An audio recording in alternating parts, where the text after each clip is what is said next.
Hello everyone, आप सभी दोस्तों का स्वागत है। इस वीडियो में हम लोग देखेंगे कल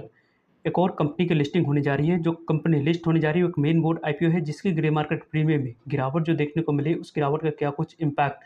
आने वाले समय में हम लोगों को देखने को मिलेगी और किस तरीके से कैसे इसकी ग्रे मार्केट प्रीमियम में जो गिरावट आई है वो यहाँ पे बाइंग अपॉर्चुनिटी देती हुई देखने को मिल रही है। आपको इनके बारे में इस वीडियो में डिटेल्स में बात करेंगे। सो वीडियो को इंत देखिएगा और ऐसे ही daily IPO, grey market premium और स्टॉक स्पेसिफिक अपडेट के लिए चैनल को सब्सक्राइब कर लीजिए। कमेंट में टेलीग्राम ग्रुप का लिंक दिया गया है, वहाँ भी जुड़ सकते हैं टाइमली कुछ अपडेट के लिए।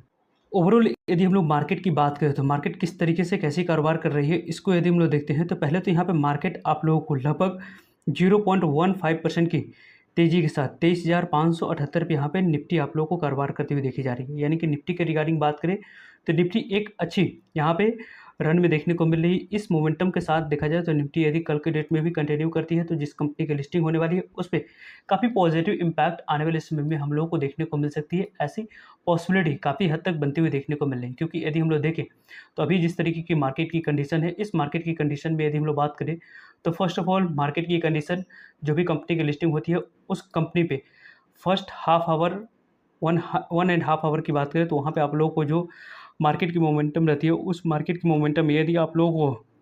पॉजिटिविटी दिखाई देती है और मार्केट अपने पॉजिटिव स्ट्रेंथ के साथ ओपन रहती है और कारोबार करती हुई रहती है, तो इस तरीके की कंपनी की जो लिस्टिंग पे ग्रे मार्केट प्रीमियम में थोड़ी सी प्रेशर देखने को मिली, वो प्रेशर थोड़ी सी कम होते हुए देखने को मिल जाती है। तो इस कंपनी के रिगार्डिंग यदि हम लोग बात करें तो कल मार्केट यहाँ पे पॉजिटिव रहनी चाहिए, ऐसी पॉसिबिलिटी रहती है। तो आप लोग अच्छी लिस्टिंग एंड मिलने की चांस आप लोग को बनते हुए देखने को मिल जाएगी, क्योंकि ग्रे मार्केट प्रीमियम में अच्छी गिरावट हम लोग को ऑलरेडी देखने को मिल चुकी है। देखा जाए तो नंबर ऑफ टाइम जो आईपीओ सब्सक्राइब हुई है उसके बारे में यदि हम लोग बात करें, क्या कुछ इंडिकेशन है कंपनी लिस्टिंग पे या आप लोग को लॉन्ग टर्म में देती हुई देखने को मिल रही है, इसके बारे में बात करें तो क्यूआईबी कैटेगरी में लगभग 28 टाइम्स आईपीओ सब्सक्राइब होते हुए हम लोगों को देखने को मिल रहा है। और इस क्यूआईबी कैटेगरी में जो सब्सक्रिप्शन फिगर देखने को मिले उसके अकॉर्डिंग इस कंपनी की लिस्टिंग पे थोड़ी सी उतनी पॉजिटिव इम्पैक्ट देखने को न मिले, लेकिन आने वाले समय में यहाँ पे पॉजिटिव इम्पैक्ट इन फ्यूचर आप लोगों को देखने को मिल सकती है। यहाँ पे इस कंपनी की एचएनआई की जो रिस्पॉन्स है, पहले देखा जाए तो 3 दिनों की समाप्ति के बाद जो एचएनआई कैटेगरी में जो रिस्पॉन्स हम लोग को देखने को मिली है वो काफ़ी अच्छी रिस्पॉन्स है। 129 गुना तक, यानी कि 130 गुना तक ये आईपीओ सब्सक्राइब हुई है। लगभग बिग एचएनआई कैटेगरी की बात करें तो बिग एचएनआई कैटेगरी में लगभग आप लोगों को 121 गुना तक ये आईपीओ सब्सक्राइब होते हुए देखने को मिल चुका है था। और यहाँ पे आप लोगों को देखा जाए तो रिटेलर्स की तरफ से जो स्मॉल एचएनआई कैटेगरी में जनरली अप्लाई की जाती है, इसकी यदि हम लोग बात करें तो 146 गुना से ज़्यादा तक ये आईपीओ सब्सक्राइब होते हुए देखने को मिली है, जिसकी आने वाले समय में इम्पैक्ट है कि आने वाले समय में इस कंपनी की लिस्टिंग थोड़ी सी जो एक्सपेक्टेशन है उस एक्सपेक्टेशन के अनुसार से नहीं होती है, तो इस कंपनी में रिटेलर्स के पास यहाँ पे अपॉर्चुनिटी रहेगी इस कंपनी में फिर से बाइंग करने के लिए। वैसे रिटेलर्स कैटेगरी की बात करें तो लगभग 44.5 गुना तक आईपीओ सब्सक्राइब होते हुए हम लोग को देखने को मिला था। एम्प्लॉय कैटेगरी में लगभग 5.42 टाइम्स आईपीओ सब्सक्राइब हुई। रिटेलर्स कैटेगरी में लगभग 54.49 टाइम्स आईपीओ सब्सक्राइब होते हुए हम लोग को देखने को मिला। जिस तरीके से जितने number of times IPO subscribe हुई है उसके अकॉर्डिंग यदि हम लोग बात करें तो एक अच्छी नंबर ऑफ टाइम्स यहाँ पे सब्सक्रिप्शन फिगर देखने को मिले, जिसके अकॉर्डिंग आने वाले समय में इस आईपीओ में जो मोमेंटम है वो मोमेंटम लिस्टिंग गेन के बाद भी यदि उतनी नहीं मिलती है लिस्टिंग गेन, तो इसके बाद भी यहाँ पे तेज़ी आने की पॉसिबिलिटी बनी रहेगी। वैसे देखा जाए तो हाल ही में जिस तरीके की एनबीएफसी कंपनी की लिस्टिंग हुई है, हम लोगों ने एक्सपीरियंस किया था आधार हाउसिंग फाइनेंस कंपनी ने किस तरीके से कैसे लिस्टिंग गेन हम लोगों को देती हुई देखने को मिली थी। उतनी अच्छी लिस्टिंग गेन नहीं होने के बावजूद भी देखा जाए तो आप लोगों को तेज़ी देखने को मिला था लिस्टिंग गेन के बाद। वहाँ पे आप लोगों को फ्लैट लिस्टिंग गेन मिली थी, उसके बाद गिरावट आई, गिरावट में जो बड़े प्लेयर्स थे वो एकोमुलेट किए, उसके बाद कंपनी के शेयर प्राइस जो 295 रुपये गई थी वो यहाँ पे देखा जाए तो 430 तक की हाई बनाते हुए देखने को मिला था। तो इससे भी एक्सपेक्टेशन यहाँ पे आने वाले समय में रहेगी। वैसे तो इस कंपनी को यदि हम लोग देखते हैं तो फर्स्ट ऑफ ऑल ये कंपनी सेमी अर्बन एरियाज़ में अपनी सर्विस प्रोवाइड कराते हुए देखने को मिल जाती है। कंपनी मेनली देखा जाए तो प्रोवाइड करती है लैंडिंग सोल्यूशन। यहाँ पे देखा जाए तो ये कंपनी जो कि आपको देखा जाए तो finance products small business owners की कंपनी प्रोवाइड करते हुए देखने को मिल जाती है। ऑपरेट करती है रूरल और सेमी अर्बन एरियाज़ में, यहाँ पर राजस्थान, महाराष्ट्र, मध्य प्रदेश, गुजरात, इन सभी जगह इस कंपनी के द्वारा ऑपरेट किया जाता है। 25 पॉइंट्स प्रेजेंस इस कंपनी के पास है। डिजिटल एंड फिजिकल ब्रांचेज हैं। यहाँ पर देखा जाए तो 2 लाख कस्टमर को कंपनी के द्वारा कैटर किया जाता है, जो कि एक अच्छी और पॉजिटिव पॉइंट्स यहाँ पे कंपनी के रिगार्डिंग निकल कर आते हुए देखने को मिल जाती है। कंपनी की जो बैलेंस शीट है उसमें यदि हम लोग देखें तो उतनी आप लोगों को शानदार बैलेंस शीट नहीं देखने को मिली, लेकिन यदि हम लोग कंपनी के बारे में बात करें तो यहाँ पे कंपनी की जो रेवेन्यू है उसमें आप लोगों को इंप्रूवमेंट उतनी नहीं देखने को मिल रहा है। कंपनी की रेवेन्यू पहले 86 करोड़ के पास थी, वो आप लोगों को लगभग 67 करोड़ के पास आई, फिर से 69 करोड़ के पास, और इस 9 मंथ में 53 करोड़ के पास कंपनी की रेवेन्यू देखने को मिला है। लेकिन कंपनी जो पैसा रेज कर रही है वो पूरी तरीके से फ्रेश है, यानी कि जो भी पैसा कंपनी रेज कर रही है 132 करोड़ तक की, वो पैसा यहाँ पे आने वाले समय में जो यूज़ होने वाली है वो कहाँ पे यूज़ होते हुए देखने को मिलेगी। तो यूज़ जनरली आप लोगों को आने वाले समय में जो होते हुए देखने को मिलेगी, उसकी यदि हम लोग बात करें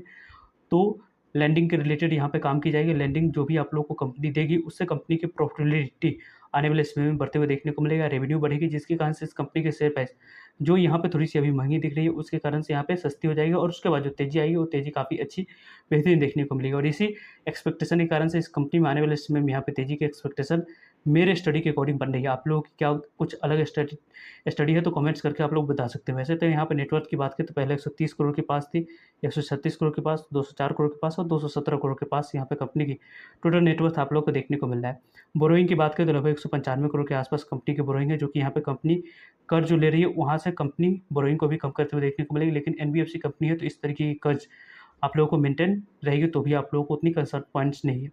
लेकिन इस कंपनी की जो ग्रे मार्केट प्रीमियम हम लोगों को जो गिरावट देखने को मिल रही है उसके बारे में बात करें तो आसान लोन्स आईपीओ यानी कि एक्मे फिनट्रेड आईपीओ के बारे में बात कर रहे हैं हम लोग। तो यहाँ पे आप लोग देख सकते हैं इस कंपनी की जो ग्रे मार्केट प्रीमियम है वो 18 रुपये पे आ चुकी है। 120 रुपये पे 18 रुपये की प्रॉफिट, लगभग यहाँ पे देखा जाए तो 138 रुपये की लिस्टिंग प्राइस निकल कर आ रही है, और एक प्लॉट पे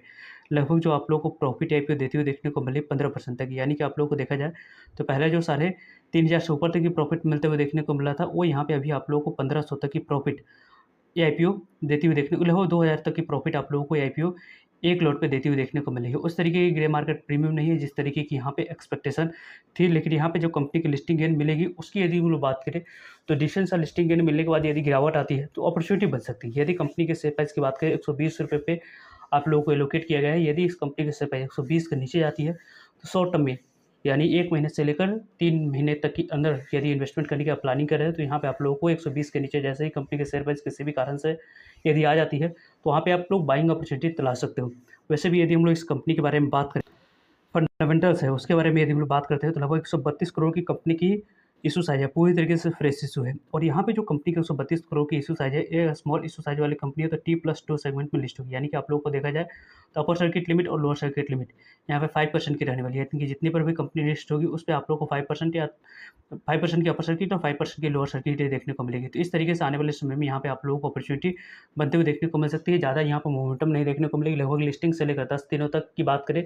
तो ट्रेडिंग सेशन में उसके बाद ही इस कंपनी की अपर सर्किट और लोअर सर्किट लिमिट ओपन होते हुए देखने को मिल सकती है, जो 5% की रहेगी वो 20% पर जाते हुए देखने को मिल सकता है। पर्सनली आप मुझसे पूछोगे तो मुझे इस आईपीओ में अलॉटेड नहीं मिली है, लेकिन आने वाले समय में जो अपॉर्चुनिटी है इस कंपनी में बाइंग करने की 120 के नीचे किसी भी कारण से जाती है, या आप लोगों को इस कंपनी में जो लिस्टिंग लेने के बाद जो मोमेंटम आएगी इस तरीके की यहाँ पे देखा जाए तो वहाँ पे एक बाइंग अपॉर्चुनिटी में